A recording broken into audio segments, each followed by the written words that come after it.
हाय, good morning सगळ्यांना.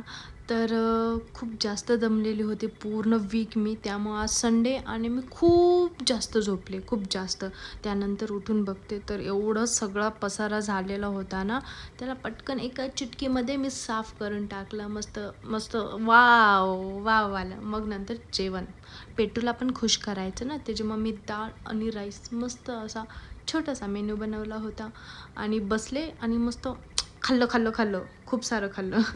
त्यानंतर काम होतं, काम कुठे जातं होय. आणि नंतर मला स्केचबुक सापडली माझी आणि म्हणलं चला आज तर काहीतरी केलंच पाहिजे, आज एक तरी ड्रॉइंग झाली पाहिजे, हा विचार केला आणि थोडंसं काम केलं आणि मस्त एक हे स्केच करायला स्टार्ट केलं मी. तर असं मी एक म्हणजे रामजी आणि सीता यांचं मी स्केच केलं आणि त्यानंतर त्याला असं सुंदर असं कलर केलं मी. किती सुंदर दिसतंय ना हे. हे झाल्यानंतर मी बाहेर उठून बघते तर काय रे देवा, एवढा जास्त पाऊस येत होता ना. त्यानंतर ठरवलं चला आता आपण काहीतरी डेझर्ट बनवलं पाहिजे, कारण मी रील्समध्ये बघितलं होतं ना. तर पटकन ब्लिंकिट केलं सगळं सामान, जे जे काय काय लागतंय ते पण त्या रील्समधूनच घेतलं सगळं सामान, कारण आपल्याला काही येत नव्हतं. हे पटकन जे काय आहे ते सगळं मिक्स केलं, मस्त फ्रीजमध्ये ठेवलं आणि आता याला उद्या खाऊ. चला बाय, टाटा.